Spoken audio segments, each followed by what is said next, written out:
الحمد لله الحمد لله والصلاة والسلام على سيدنا محمد وعلى آله وأصحابه أجمعين.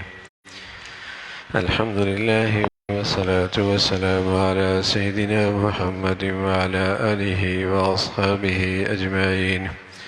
أما بعد فأعوذ بالله من الشيطان الرجيم. بسم الله الرحمن الرحيم.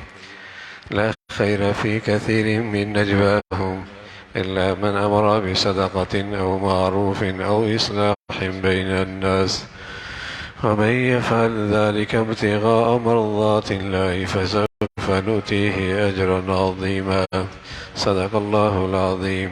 اللهم صل على سيدنا محمد النبي الأمي وعلى آله وأصحابه وسلم. اللهم صل على سيدنا محمد النبي الأمي وعلى آله وأصحابه وسلم. أمر بصدقة أو معروف أو إصلاح بين الناس. اللہ کے کلام میں یہ تین بنیادی چیزوں کا تذکرہ ہے جس سے معاشرہ باہمی الفت اور محبت اور اتفاق کے ساتھ زندگی گزار سکتا. گھر ہو، معاشرہ ہو، سوسائٹی ہو، فرد کی زندگی جب ان خوبیوں پر مشتمل ہوگی تو وہ مجموعہ، وہ اجتماعیت برقرار رہے گی، محبتوں سے آراستہ رہے گی. اور وہ خوبیاں ہیں صدقہ. شریعت میں صدقہ کی سینکڑوں قسمیں. مسکرا کے مل لینا، میٹھی زبان رکھ لینا، مسکراتے چہرے کے ساتھ استقبال کر لینا، بوجھ رکھنے والے کا ہاتھ بٹھانا، راستہ بتا دینا. صدقہ ان ساری قسموں پر مشتمل ہے. تو صدقہ کا معنی ہے عملی خیر خواہی، ایثار کا سچا جذبہ، عملی خیر خواہی. اس سے محبتوں کے دروازے کھلتے ہیں، اس سے محبتوں کے دروازے کھلتے ہیں اور باہمی الفت اور محبت کے جذبات پروان چڑھتے ہیں. عملی خیر خواہی. کوئی گھر خیر خواہی سے خالی ہو جائے، اس گھر سے محبتیں روٹھ جاتی. تو کسی معاشرے کی زندگی ان تین خوبیوں سے ہے. معاشرہ اجتماعیت کا نام ہے، مل جل کے رہنے کا نام ہے. چاہے اس کی چھوٹی سی اکائی گھر ہو، کارخانہ ہو، گلی محلہ ہو، قوم ہو، وہ اس کی زندگی ان چیزوں سے ہے کہ وہاں خیر خواہی موجود ہو. صدقہ، خیر خواہی موجود ہو، ہر ایک دوسرے کا خیر خواہ ہو، بھلائی چاہتا ہو. اور سبحان اللہ، مسلمانوں کا تو دین نام ہی خیر خواہی کا، دوسروں کا بھلا چاہنا. صدقہ، بھلائی چاہنا، مالی مدد نہیں ہے. محبت سے مل لینا، میٹھے بول لینا، اس کو تسلی دے دینا، اس کی جذبات کی رعایت رکھنا، گم شدہ کی انگلی پڑھ کے راستے پہ ڈال دینا. خیر خواہی. امر بصدقہ او معروف. دوسری چیز معروف، معقول بات، جو ہر سلیم الفطرت اس بات کو اچھا سمجھے. معقول بات. اور تیسری چیز اصلاح بین الناس. کہیں اونچ نیچ ہو جائے تو اس معاشرے میں ایسے لوگ موجود ہوں جو ان آپس میں ان کو ملا دے. آج ہر طرف تعلقات کشیدہ ہے نا. صرف باہر کشیدہ نہیں ہے، گھر گھر کی کہانی ہے، گلی گلی کی کہانی ہے، محلے محلے کی بات ہے، بستی بستی جھگڑوں میں ہے. چھوٹے قریب سے قریب رشتوں میں بھی تعلقات کشیدہ ہیں. نمونہ ہے اس وقت افساد ذات البین. آج اس کا نمونہ ہے پورا معاشرہ کہ دونوں نفرت کیسے پیدا کر دی جائے، ان کے تعلقات خراب کیسے ہو جائے. افساد ذات البین کا نمونہ ہے. اصلاح بین الناس. تو تعلقات کشیدہ کیوں ہیں؟ آج خیر خواہی کا جذبہ نہیں. آج اچھی بات، اچھا کلام، اچھی گفتگو، صحیح بات، نیک بات کا تذکرے ختم ہو گئے. تعلقات خراب کرنے والے بہت، تعلقات استوار کرنے والے کوئی ایک، توڑنے والے بہت، جوڑنے والے تھوڑے. تو ایک صحت مند زندگی وہ ہے جس میں یہ خوبیاں ہیں. ایک صحت مند گھرانہ اسی سے اچھی زندگی گزار سکتا ہے. ایک معاشرہ اس کی زندگی انہی خوبیوں پر کھڑی ہو سکتی ہے کہ وہاں خود غرضی نہ ہو، مطلب پرستی نہ ہو، مفاد پرستی نہ ہو، نفس پرستی نہ ہو. اس سے تعلقات کشیدہ ہو جاتی. وہاں خیرخواہی ہو، وہاں ایثار ہو. یہ جذبات اگر ہے معاشرے میں، معاشرہ زندہ ہے، زندگی ہے وہاں. اگر کسی معاشرے سے یہ خوبیاں رخصت ہو جائیں تو اس معاشرے میں دم گھٹنے لگتا ہے، اجتماعی زندگی کی رونق ختم ہو جاتی ہے. چاہے وہ گھر ہے، چاہے وہ کہیں آدمی اجتماعی ماحول میں کہیں کام کر رہا ہے، وہاں دم گھٹتا ہے. وہاں زندگی کا لطف اور مزہ، اجتماعیت کی رونق چلی جاتی ہے. خیر خواہ کوئی کسی کا نہیں رہا، ہر شخص خود غرض، اور ہر شخص اندر سے دوسرے کے لیے بدخواہ. تو تعلقات کشیدہ ہوں گے، تعلقات میں ٹوٹ پھوٹ ہوگی. تو ایک صحت مند زندگی کے لیے اور ایک صحت مند گھرانے کے لیے اور ایک صحت مند معاشرے کے لیے اور ایک زندگی سے بھرپور معاشرے کے لیے یہ خوبیاں ضروری ہیں. وہاں خیرخواہی کے جذبات، وہاں ہمیشہ اچھی بات کی جائے، اچھی بات کی جائے، معروف.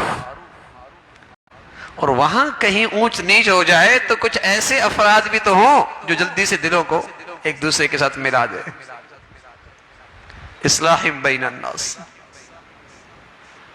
اور سبحان اللہ، قرآن مجید نے بتایا کہ چوتھی چیز بھی ہے، وَمَن يَفْعَلْ ذَلِكَ ابْتِغَاءَ مَرْضَاتِ اللَّهِ فَسَوْفَ نُؤْتِيهِ أَجْرًا عَظِيمًا. جو شخص بھی ایسا کرے گا اور اس کا یہ کرنا شہرت کے لیے نہیں ہوگا، سیاسی مفاد کے لیے نہیں ہوگا،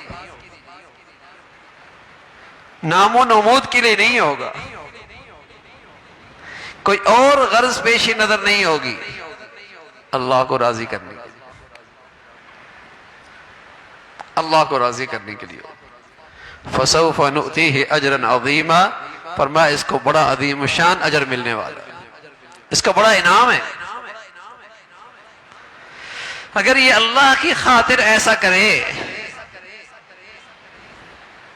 اس لیے کہ مسلمان معاشرے میں محبتوں کو فروغ دینا بہت بڑی دینداری ہے. ایمان کے لیے ایمان کے بعد جو اللہ کا سب سے بڑا انعام ہے، اہل ایمان کے لیے ایمان کے بعد جو سب سے بڑا انعام ہے وہ کیا چیز ہے؟ وہ آپس کی محبت اور الفت ہی تو ہے۔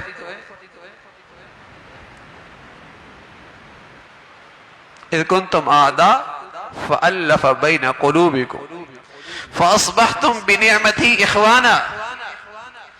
ایمان کے بعد اللہ کی طرف سے سب سے بڑی عطا، سب سے بڑی نعمت ایک مسلمان معاشرے کے لیے باہمی الفت اور محبت ہے، اور اللہ نے اس انعام کو جتلایا، بتلایا۔ فاصبحتم بنعمتی اخوانا کنتم اعداء، تمہارے تو تعلقات بڑے کشیدہ تھے، تم تو ایک دوسرے کی جان عزت کے دشمن تھے۔ ایمان دے دیا، اور ایمان کے بعد تمہیں دولت دی الفت اور محبت کی۔ تو اس الفت اور محبت کی بقا اور وجود اور اس کا استحکام کس سے ہے؟ خیر خائی، معروف، اصلاح بین الناس۔ یہ اجتماعی ماحول محبتوں سے رہ سکتا ہے، لیکن آج اگر ہر طرف تعلقات کشیدہ ہیں، تعلقات خراب ہیں، تو آج مسلمانوں میں اور ہم میں دین کی یہ خوبیاں رخصت ہو گئی۔ اس لیے کہ جہاں خیر خائی نہیں ہوتی اور معروف نہیں ہوتا، میں عرض کر رہا ہوں، وہ محبت اور الفت کے دروازے بند ہو جاتے ہیں، محبت ہی نہیں رہتی، وہاں تعلقات خراب ہو جاتے ہیں۔ اور تعلقات کی خرابی اللہ حفاظت فرمائے، تعلقات کی کشیدگی اللہ حفاظت فرمائے۔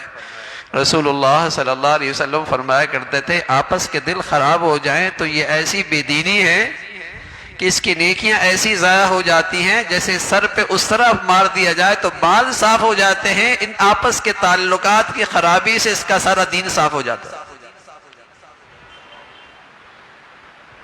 ہر وقت ہی دل خراب ہے نا، ہر وقت ہی دوسرے کے لیے غلط جذبات ہیں، کینہ ہے، بغض ہے، اور زبان پر گندگی ہے، زبان پہ غیبت ہے، بدگمانیوں کے تذکرے ہیں، کہاں دینداری بچتی ہے؟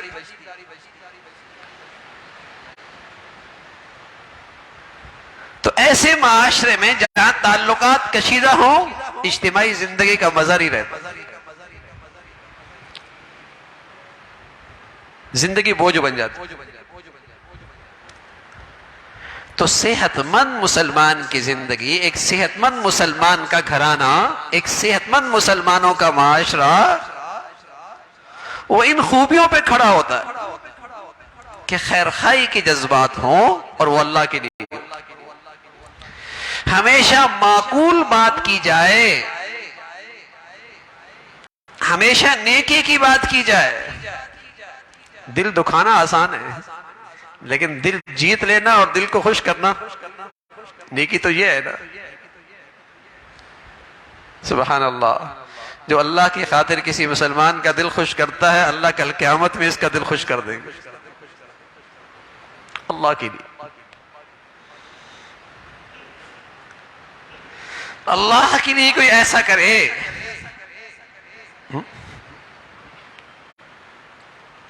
اور کوئی اللہ کے لیے کسی کو جلدی معاف کر دے، جلدی درگزر کر دے، اللہ کل بارگاہ خداوندی میں اس بندے کو جلدی معاف کر دے گا، جلدی درگزر کر دے گا۔ تو یہ ایک مسلمان معاشرے کی زندگی ہے کہ وہاں خیر خائی کے جذبے ہوں، خیر خواہ ہو، ایثار کا جذبہ ہو، اور ہمیشہ معقول بات، سلیم الفطرت کے مطابق، جسے لوگ سلیم الفطرت لوگ جسے اچھا سمجھتے ہیں، ہمیشہ زبان سے اچھی بات ہی نکالتا ہے، ہمیشہ زبان سے اچھی بات ہی نکالتا ہے، کسی کا دل جیتتا ہے، کسی کے چہرے پہ مسکراہٹ لے کے آتا ہے، کسی کو حوصلہ بڑھاتا ہے، کسی کو تسلی ملتی ہے، کسی کی رہنمائی ملتی ہے، ایسی زبان سے بات نکالتا ہے۔ سبحان اللہ۔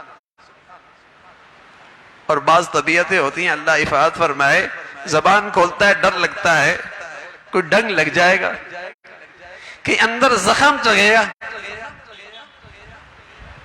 کوئی تیر چبھ جائے گا۔ طنز ہے، تنقید ہے، تانا ہے، اور دنیا میں آج اس کو فن سمجھتے، بڑا ہوشیار ہے، ترکی بترکی جواب دینا کمال نہیں بھائی۔